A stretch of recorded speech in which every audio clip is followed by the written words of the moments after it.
I'm 19 years old, currently attending community college in Portland, Oregon, and I work part-time at Target making about $16 an hour.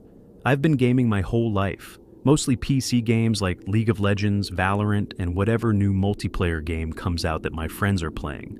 In September 2024, a few of my online friends invited me to join a new Discord server they'd created. It was called Late Night Gamers and was supposed to be a community for people who played games late at night, usually after midnight. The server had around 200 members when I joined, with different channels for different games, memes, general chat, and voice channels for gaming sessions. I started hanging out in the server pretty regularly. Most of the people seemed cool. There were a few moderators who kept things organized, and the vibe was generally chill. People would hop into voice channels, form teams, play games together, joke around. Standard gaming server stuff. There was one guy who stood out though. His username was Nightwatcher88. He had a moderator role, which meant he had some authority in the server. He was online constantly, like 24/7. No matter what time I logged on, he was there. 2 a.m., 7 a.m., 3 p.m., didn't matter. He was always active. At first I thought maybe he just left Discord running on his computer all the time. But then I started noticing he'd respond to messages immediately, no matter when they were sent. Like, he was actually watching the server constantly. He started DMing me about 3 weeks after I joined. The first message was innocent enough. "Hey, saw you playing Valorant. What rank are you?" We chatted about the game for a bit. He seemed knowledgeable, gave me some tips on improving my aim. Over the next few days, he'd DM me occasionally, still about games at first. Then it started getting more personal. "Where do you live?" I told him Portland, didn't think much of it. "Cool, what part?" That felt a bit weird, but I just said the general area, southeast Portland. "Nice. I'm from Oregon too. What do you do for work?" I told him I worked at Target. "Which one?" Now that felt too specific. I ignored that message, but he kept DMing me, asking about my schedule, when I was online, if I lived alone or with family. I started getting uncomfortable and stopped responding to his DMs. Then he started at mentioning me in the general chat, tagging me in random conversations, asking why I wasn't responding to his messages, making jokes about me ignoring him. Other people in the server started noticing. One of my friends DM'd me and asked if Nightwatcher was bothering me. I said, yeah, kind of. She said he'd been weird with other people too, especially newer members. But because he was a moderator, nobody wanted to say anything and risk getting banned from the server. I decided to just ignore him completely, stopped responding to his @mentions, muted his DMs, and just used the server when he wasn't actively talking. That worked for about a week. Then one night, I was in a voice channel playing Valorant with 3 other people from the server. It was around 1 a.m. We were in the middle of a competitive match when Nightwatcher joined the voice channel. He didn't say anything at first, just sat there, listening. One of the guys in the channel said, "Hey Nightwatcher, you playing?" No response. We kept playing. I could see his icon in the voice channel, showing that his mic was muted but he was listening. After our match ended, he unmuted. Ryan. That's my name. My real name, not my Discord username. Everyone in the channel went quiet. "How do you know my name?" I asked. "I know a lot about you, Ryan. I know you work at the Target on 82nd Avenue. I know you drive a blue 2015 Honda Civic. I know you live in an apartment complex on Foster Road." My blood ran cold. Every single detail he'd just said was correct. "How the hell do you know that?" He laughed. "I've been watching you."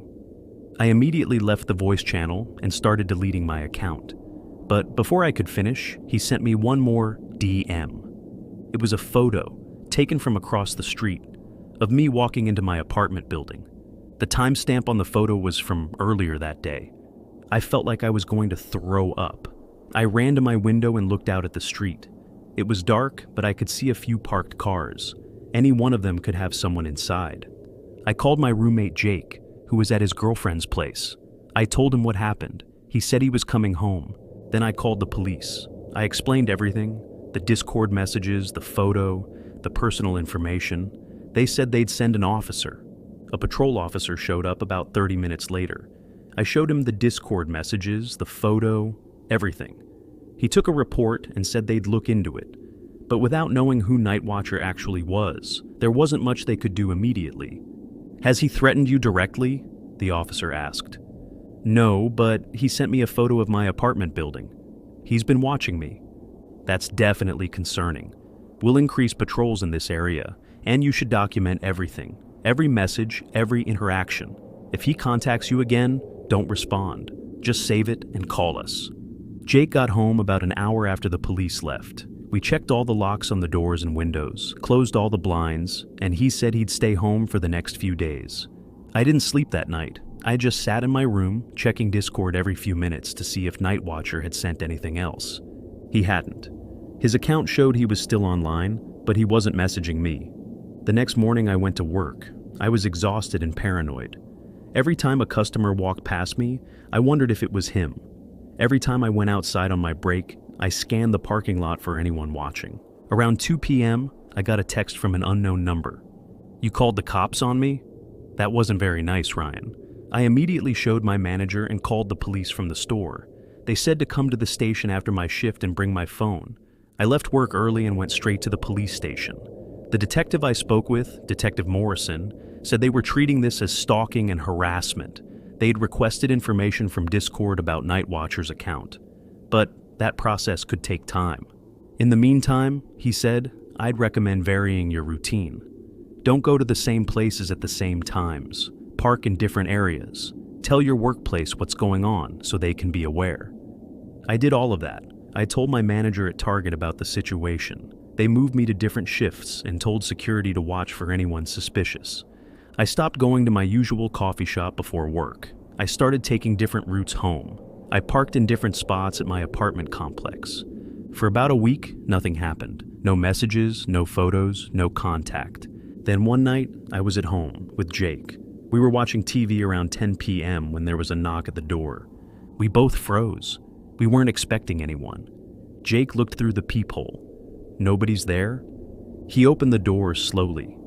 There was a package on the ground, a small box wrapped in brown paper, with my name written on it in black marker. No return address, no shipping label, just my name. We brought it inside and I called Detective Morrison. He said not to open it and that he'd send someone to pick it up. An officer came by and took the package. They opened it at the station. Inside was a USB drive and a note.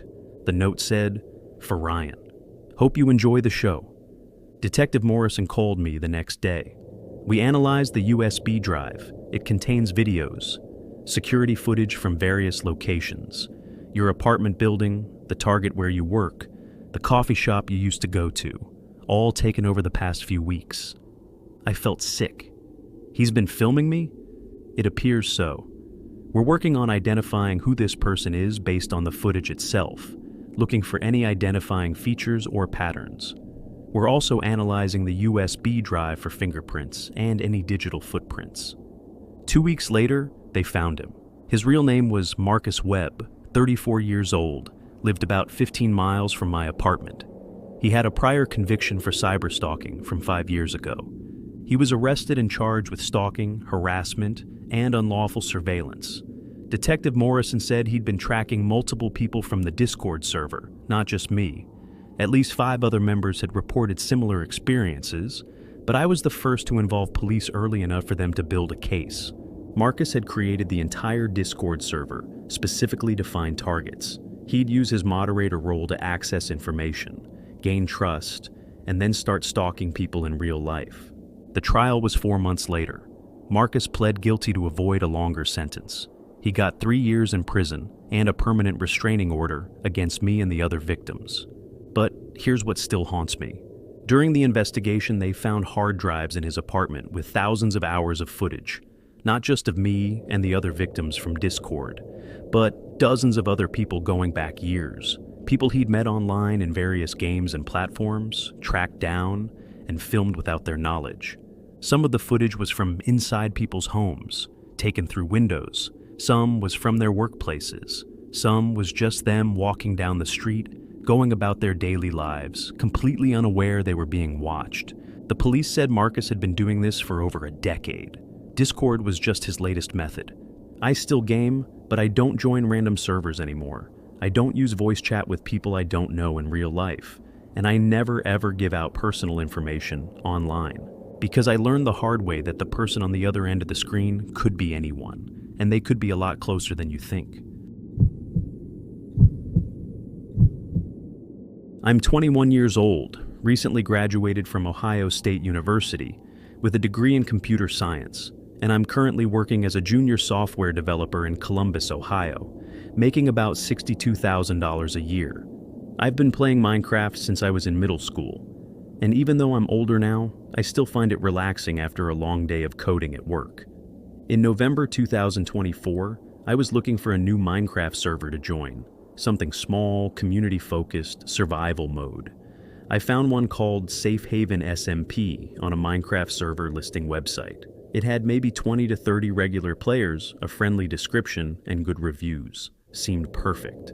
I joined the server and started building. The spawn area was well designed and there were clear rules posted. No griefing, no stealing, respect other players. Standard stuff. I introduced myself in the chat and a few people welcomed me. Over the next few weeks I played regularly. I built a house near spawn, started collecting resources, and joined in on community projects. The server had a Discord where people coordinated events and shared screenshots.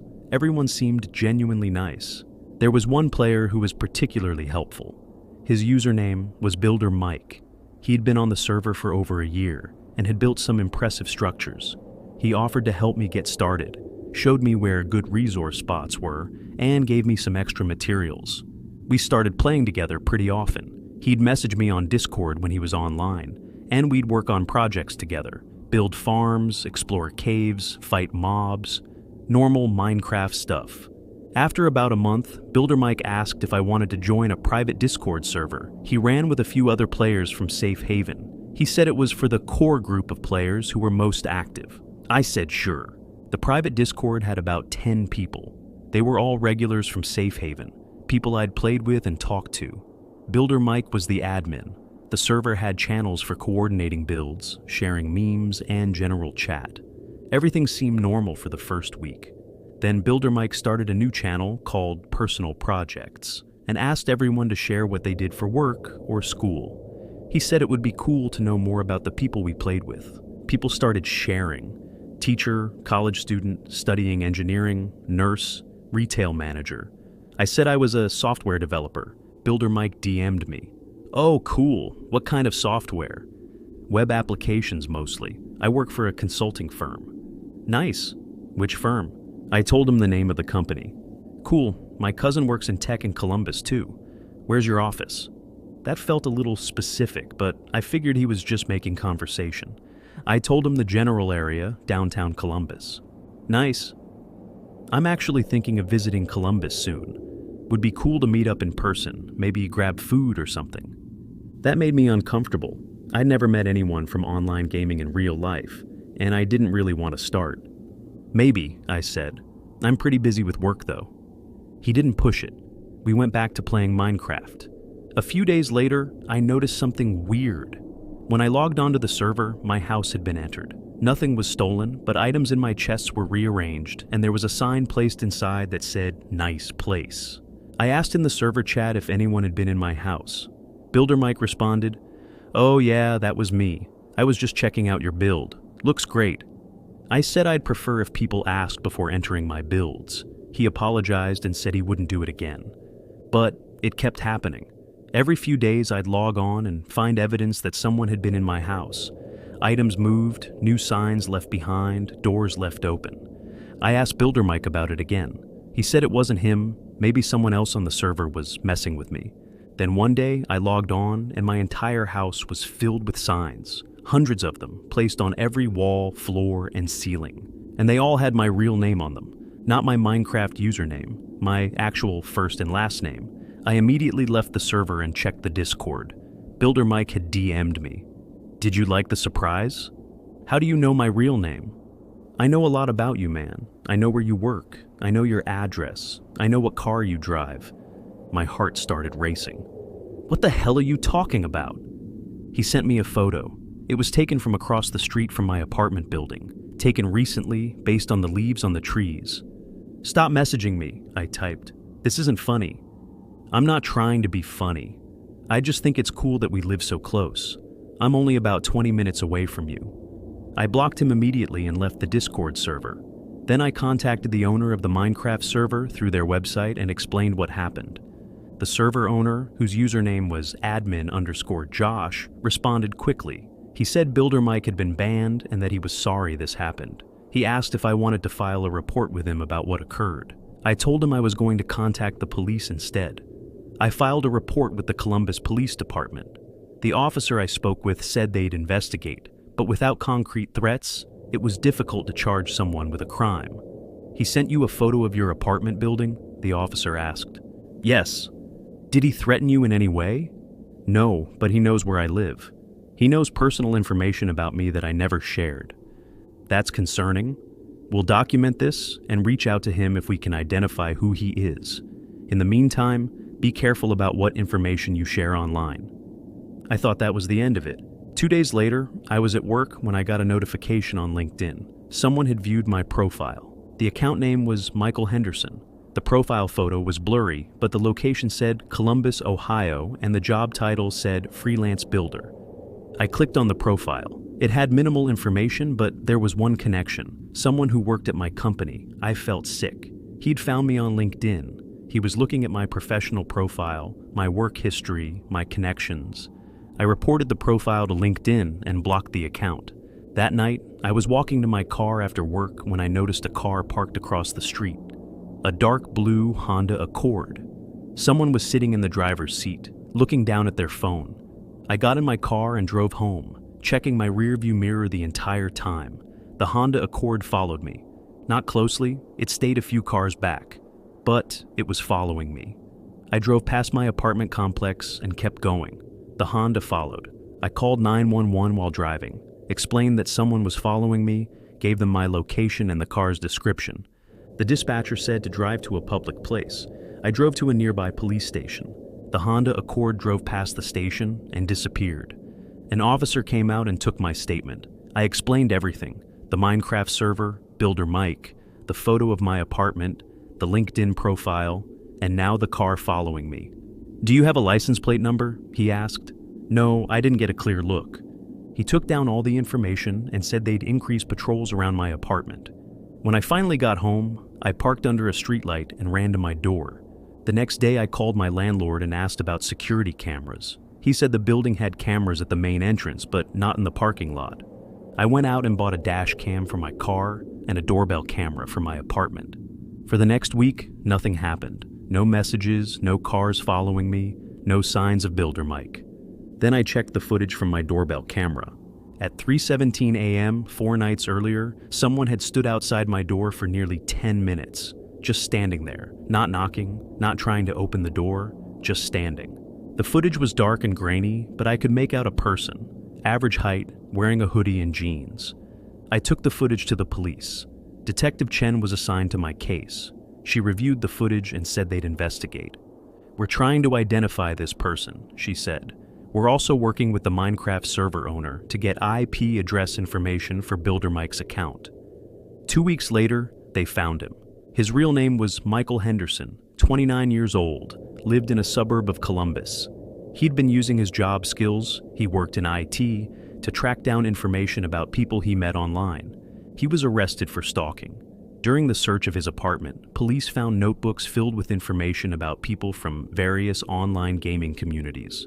Names, addresses, work schedules, family members, pages and pages of surveillance notes. I was one of at least 7 people he'd been actively stalking. The detective said Michael had a pattern. He'd join online gaming communities, befriend people, gain their trust, and then use publicly available information, social media, data breaches, anything he could find, to learn everything about them.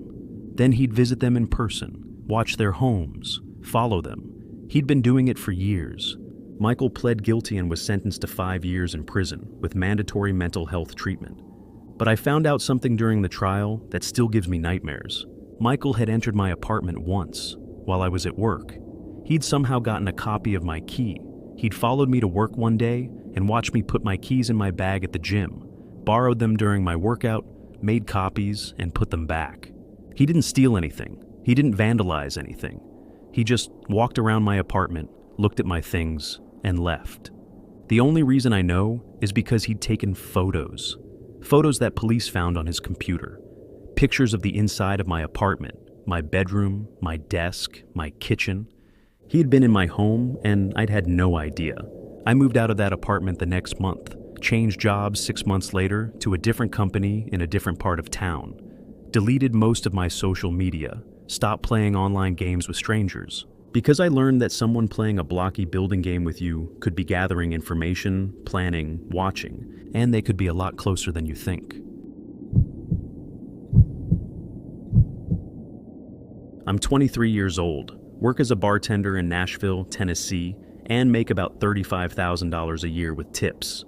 I live with my girlfriend Emma in a small apartment downtown. I've been playing Call of Duty since high school, mostly just casual matches after work to unwind. This happened in January 2025.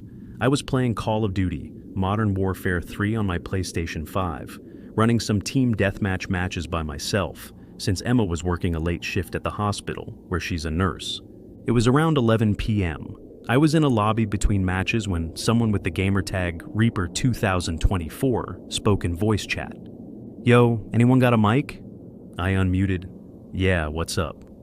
"Trying to get a squad together. You down?" "Sure." We played a few matches together. He was decent, good communication, called out enemy positions. After 3 or 4 games, he sent me a friend request. I accepted. Over the next week, we played together pretty regularly.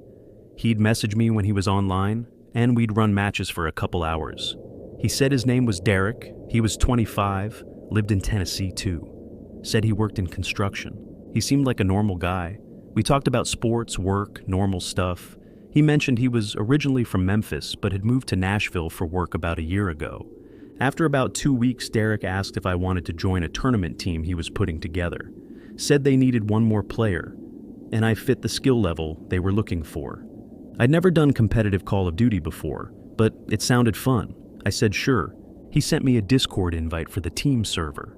There were 4 other guys in the server. We started practicing together, running custom matches, working on strategies. Everything was fine for the first few weeks. We practiced a few times a week, got better as a team, even won a small online tournament that paid out $100 per player. Then Derek started asking more personal questions. "Where in Nashville do you live?" I said downtown, kept it vague. "Cool. What do you do for work?" "I'm a bartender." "Which bar?" I told him the name. It's a popular place. Lots of people know it. "Oh, nice. I've been there. When do you usually work?" That felt weird, but I answered. "Mostly nights, Wednesday through Saturday." "Cool. Maybe I'll stop by sometime." I didn't think much of it. Nashville's a city where people run into each other all the time. A few days later, I was at work behind the bar when a guy walked in and sat down. He was wearing a Titans hoodie and looked to be in his mid-20s. He ordered a beer. When I brought it to him, he smiled. "You're Jake, right?" I didn't recognize him. "Yeah, do I know you?" "I'm Derek, from Call of Duty." My stomach dropped. "Oh, hey man, didn't expect to see you here." "Yeah, I was in the area and remembered you said you worked here. Thought I'd check it out." We talked for a bit. He asked about the bar, made small talk. It was awkward, but not threatening. He finished his beer, left a decent tip, and said he'd see me online later. After he left, I felt uneasy. Something about him showing up at my work without mentioning it beforehand felt off. That night, I told Emma about it. She said it was weird, but probably harmless. Maybe he just wanted to meet you in person. Some people are like that. I tried to brush it off. The next time we played together, Derek acted like nothing had happened. We ran matches, won some, lost some, normal gaming session. But then he started showing up at the bar more often, once or twice a week. He'd sit in my section, order drinks, and chat with me while I worked. At first I tried to be friendly, but after the 3rd time, I started getting uncomfortable. I told him I was busy and couldn't really talk much during my shift. He seemed annoyed but said he understood. Then one night, Emma was closing her shift at the hospital around midnight. She called me, her voice shaky. "There's a guy in the parking garage. He's just standing by my car, not getting in any vehicle, just standing there." "Call security," I said. I did. They're walking me to my car. "But Jake, this guy is staring at me. It's creepy." I stayed on the phone with her until she got to her car safely. The guy had walked away by the time security arrived. "Did you get a look at him?" I asked. "Not really. He was wearing a hoodie, but he was tall, maybe 6 feet." The next day, Derek messaged me on Discord. "Your girlfriend works at Vanderbilt, right?" I froze. I'd never told him where Emma worked. "How do you know that?" "You mentioned it before." I scrolled through our entire message history. I'd never mentioned Emma's workplace. I'd barely mentioned Emma at all. "No, I didn't." "How do you know where she works?" He didn't respond. I blocked him on Discord, PlayStation, everything. That night, Emma and I were at home watching TV when there was a knock at the door around 10 p.m. We looked at each other. We weren't expecting anyone. I looked through the peephole. It was Derek, standing in the hallway, hands in his pockets, staring at the door. "It's him," I whispered to Emma. Another knock. "Jake, I know you're in there. Open the door." Emma grabbed her phone and started dialing 911. I didn't open the door. I didn't say anything. "Come on, man. I just want to talk. Why'd you block me? I thought we were friends." Emma was on the phone with the 911 dispatcher, whispering our address and situation. Derek knocked again, harder this time. "This is bullshit, Jake. Open the door." The knocking got louder, more aggressive. Then it stopped. We stood there in silence, waiting. A few minutes later, we heard footsteps walking away down the hallway. I looked through the peephole again. He was gone. The police arrived about 15 minutes later. We explained everything. The online gaming, him showing up at my work, the incident with Emma in the parking garage, and now showing up at our apartment. "How did he get your address?" the officer asked. "I don't know. I never told him where I lived." The officer took a report and said they'd try to locate Derek for questioning. We didn't sleep that night. Every sound in the hallway made us jump. The next morning, I called my manager at the bar and explained the situation. He said he'd let security know, and that if Derek showed up again, they'd escort him out. Detective Williams was assigned to our case. She called me 2 days later. We identified Derek. His real name is Derek Palmer, 27 years old. He has a record. Assault from 3 years ago, charges dropped. Restraining order from 2 years ago, also dropped when the petitioner moved out of state. So he's done this before? Appears so. We brought him in for questioning. He claims you're friends, that he was just stopping by to visit, and that you're overreacting. He followed my girlfriend. He showed up at our apartment uninvited. I understand. We're building a case, but right now, he hasn't technically done anything illegal. Showing up at a public bar isn't a crime. Knocking on your door isn't a crime. Unless he directly threatens you or violates a restraining order, our hands are tied. So, what am I supposed to do? File for a restraining order. Document everything. If he contacts you again, call us immediately. I filed for a restraining order that day. The hearing was scheduled for 2 weeks later. In the meantime, we installed a deadbolt on our apartment door and a security camera in the hallway outside. Derek showed up 3 more times over those 2 weeks. Each time, just knocking on the door, asking me to let him in. Each time, we called the police. Each time, he was gone by the time they arrived. But the security camera caught him. Clear footage of him standing outside our door, knocking, waiting. At the restraining order hearing, I presented all the evidence. The messages, the security footage, Emma's testimony about the parking garage. Derek showed up to the hearing with a lawyer. He argued that we were friends, that I had invited him to my workplace, that he'd never threatened anyone. The judge didn't buy it. The restraining order was granted. Derek was ordered to stay at least 500 feet away from us, our apartment, and my workplace. That was 3 months ago. We haven't seen Derek since. But last week, Emma was at work and went to her car during a break. There was a note on her windshield. "Tell Jake I said hi." We reported it to Detective Williams. She said they'd investigate, but without proof that Derek left the note, there wasn't much they could do. We're moving next month. Different apartment, different part of town. Emma's transferring to a different hospital. I haven't played Call of Duty since this started. Every time I think about turning on my PlayStation, I remember Derek's voice in my headset, his face when he showed up at the bar, him standing outside our door. I thought gaming was just a way to relax after work, a harmless hobby.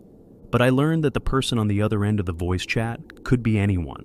They could be friendly one day and dangerous the next. And once they know where you work, where you live, where your girlfriend works, there's no going back. The anonymity of online gaming isn't protection, it's a mask. And when someone decides to take off that mask, you realize how vulnerable you really were the whole time. I'll never play with strangers again. I'll never accept friend requests from people I don't know in real life. Because the game might be virtual, but the threat is very, very real.